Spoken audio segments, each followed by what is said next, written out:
Hello and welcome to Let's Play Stellaris Megacorp. My name is Darwin and I play video games. Thank you very much for dropping by. I am so excited. This new expansion for Stellaris just dropped this week and it's awesome. It changes a lot of the core gameplay, very much like the 2.0 did for hyperlanes and a lot of game mechanics there. This really does a huge rework on the planetary structure. It adds trade, it adds corporations, it adds a whole bunch of cool new options and ways of doing things that's going to make this game even better than it already was. Now, Stellaris is one of my favorite games out there. It is a great blend of grand strategy, 4X gameplay, and it is just amazing. So if you haven't played it, please watch this. You're going to love it. And go out and get it and support Paradox because these guys are awesome in the games that they make. So, Mega Corporation expansion, as the title suggests, allows you to play as a corporation. So we are going to do exactly that. Now, this episode is all about designing the Empire and getting started and explaining some of the new mechanics before we even get into the gameplay. So if you just want to jump right ahead to the gameplay, go to episode 1 and you can start from there. If you're really curious to see some of the mechanics in the civics and how mega corporations work from a empire creation perspective, by all means stick around, and we'll also get to the game setup and we'll do some exploration around the user interface when we get into the game itself. So we're going to create a new corporation here. Now, I really wanted to go with some sci-fi tropey kind of stuff, and as I was looking at it, it's like, do we want to build better worlds? Do we want to sell weapons to alien species and cooperate with, like, evil entities that want to consume the galaxy? Do we want to just kind of build robots that don't know they're robots? The options are out there, and they are pretty much limitless from a century of wonderful sci-fi. However, as I was thinking about it, I kind of wanted to be a little bit cheeky, so let's go for the cute consumerism angle. We are out there to buy to have our people buy things constantly, consumer goods. We need minerals to produce that, and we're going to eventually produce some robots and put them out there, because once the galactic market opens up, and we'll talk about that later, you also have a new slave market that opens up, and on that slave market you can sell robots and droids, which we are going to do to all the wonderful new markets that we open up within other people's borders. And if they don't want to open up their borders, then we will make them franchises. Instead of vassals, we can make them franchises, which is going to be absolutely a riot to play with. Hopefully nobody makes a franchise out of us, right? So with that in mind, we are going to be the by and large corporation. By and large, yes, you probably already know where that's from. We are the Terrans.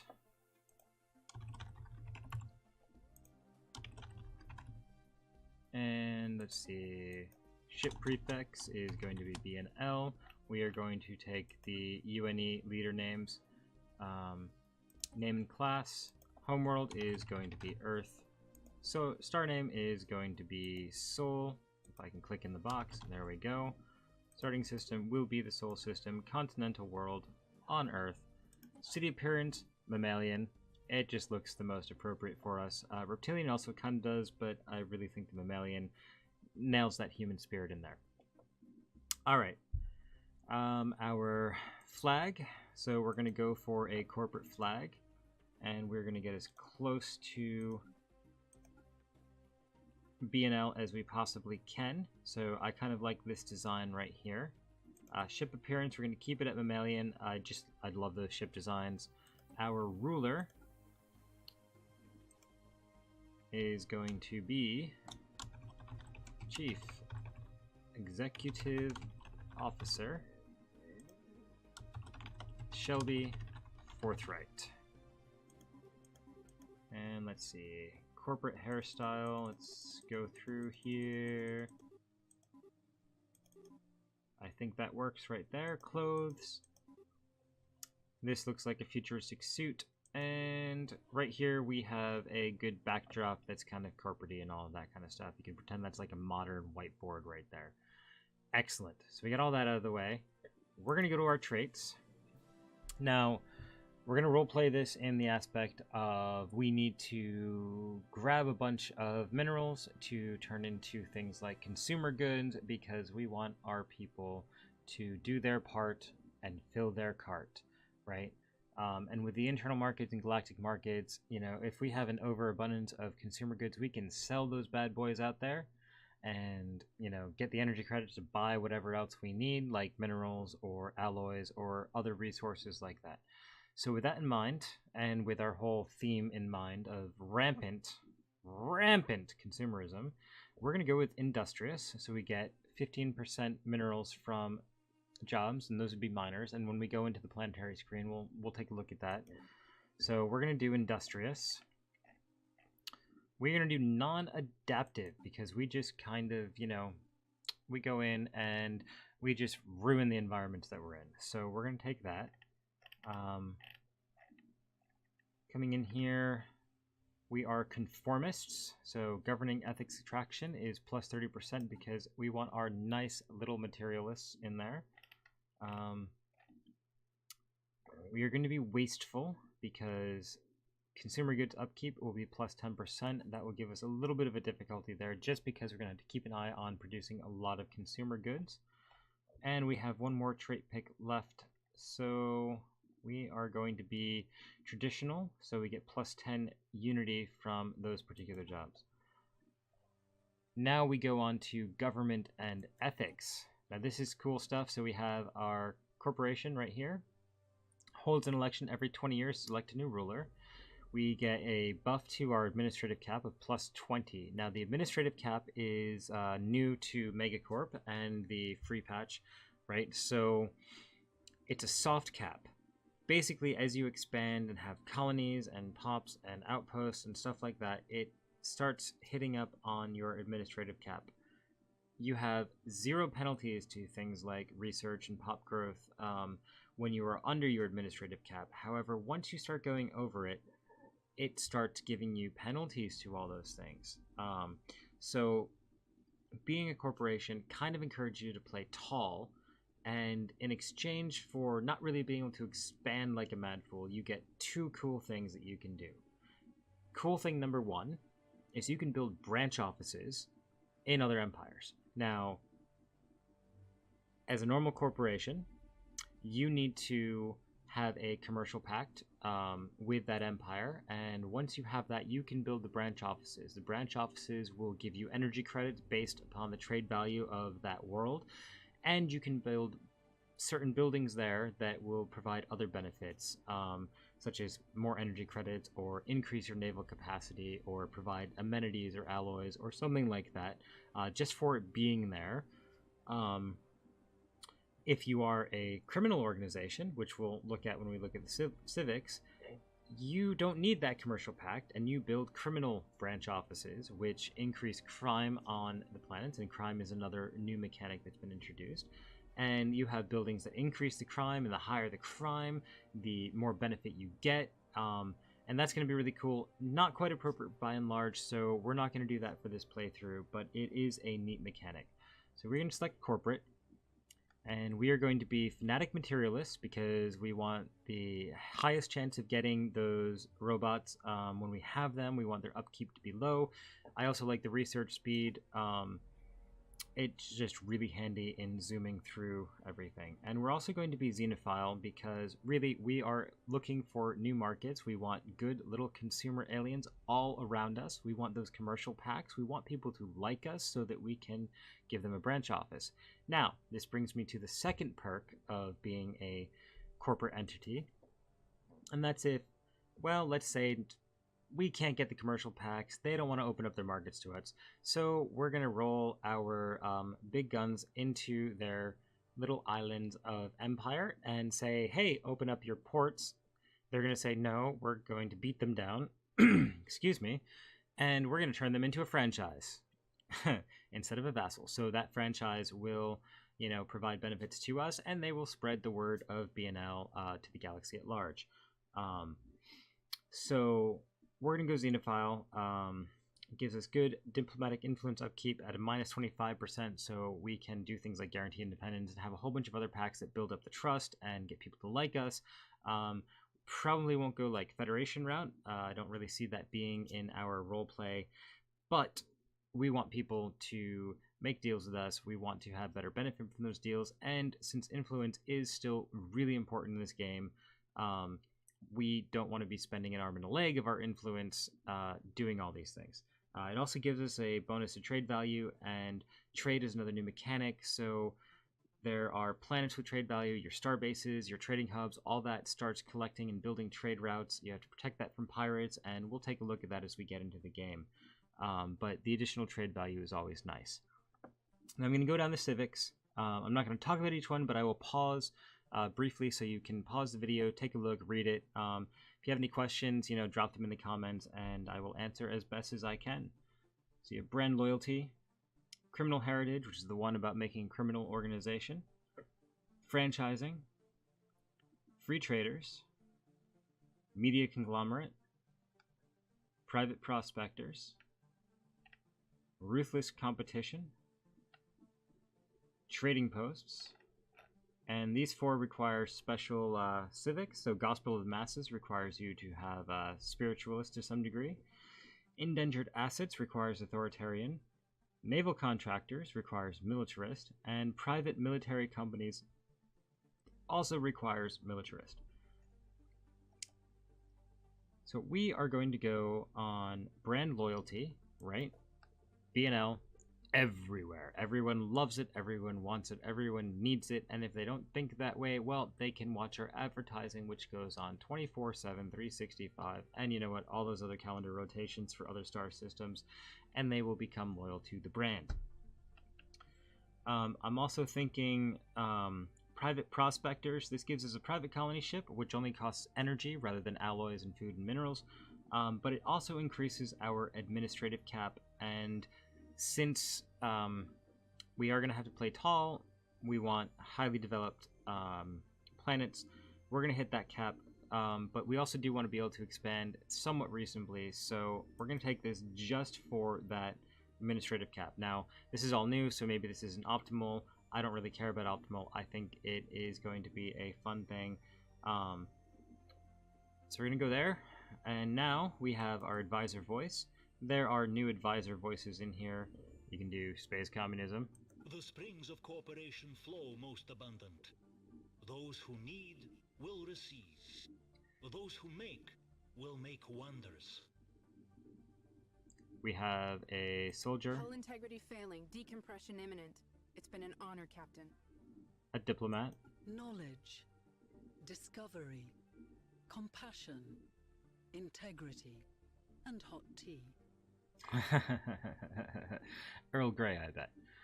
The technocrat. No great advance is made without great sacrifice. A slick corporation. Don't let the baseless accusations of wrongdoing fool you. Our competitors are simply projecting their own insecurities. Here at Megacorp, we always put your future first. Tempting, but I like ruthless conglomerate. As the learned say, what's yours is mine, and what's mine is also mine. So fantastic. We are going to go with ruthless conglomerate, and I believe that is everything picked out. So we are going to save,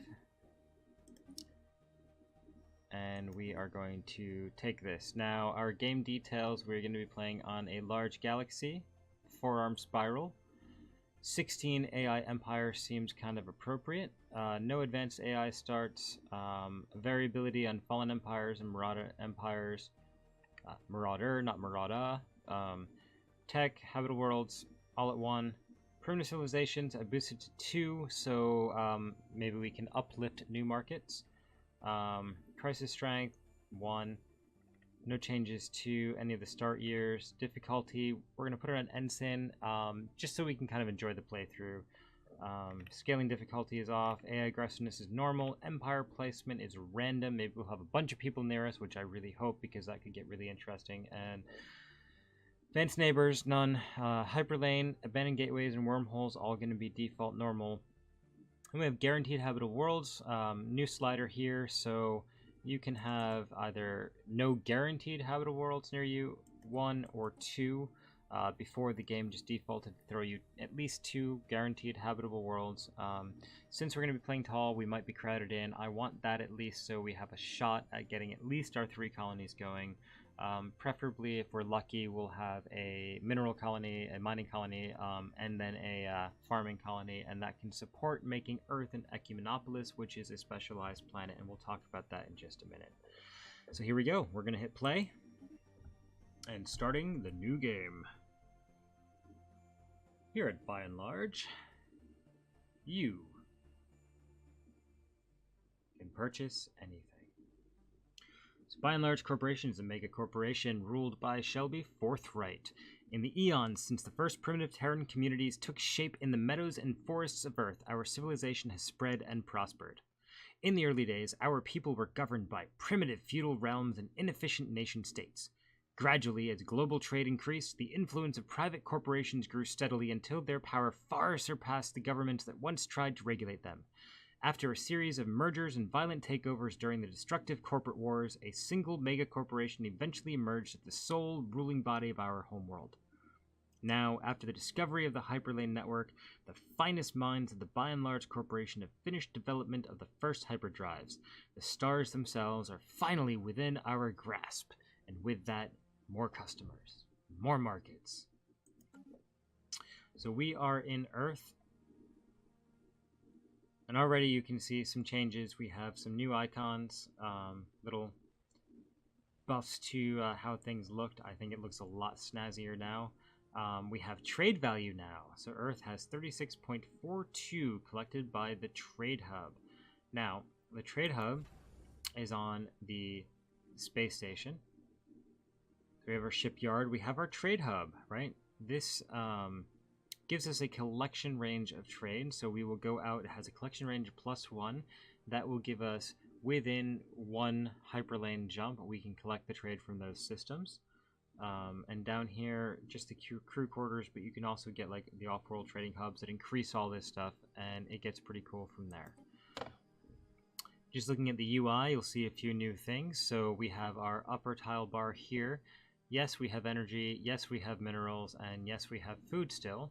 And all those actually play in a little bit differently than they used to. For example, colony ships will require food. You'll see here we have consumer goods. Consumer goods are now their own separate entity rather than just coming off of minerals. You can produce them with various buildings and other things. So we're going to be focused on minerals and consumer goods just from our role play. Next over here, this funky icon are alloys, right? So this is used for ship and starbase construction. We can build buildings to increase that production. We can buy more on the market, either the internal or galactic. But these are really important as well. So we're going to have to keep attention to that, or we're not going to build the ships that are going to be able to, you know, get us franchises and branch offices. Next to that is influence, which is still for edicts, claims, and building outposts. So that mechanic hasn't changed, but it is a lot more interesting. We have unity. Again, this is for traditions. Our research total, 58. And it gives us a breakdown of each type of what we're getting each month. This is our strategic release resources. So we have motes, gases, crystals, living metals, Rho, dark matter, nanites, and we can click down to see how much we're producing, how much we have stored. These are supposed to be rare, so we probably won't find everything in this playthrough. I did have one playthrough that I experimented with that I got everything but the exotic gases and the Zro. So we'll see what we find in our little neck of the woods. Empire size, so this is our administrative cap. We are currently at size 13 from our districts, a system under control, and 1 colony. Our administrative cap is 60. It's base of 30, but we're corporate, so that gives us +20, and private prospectors, which gives us another +10. So we'll be able to expand for a while without any kind of penalty. Empire systems, handy dandy here to see that.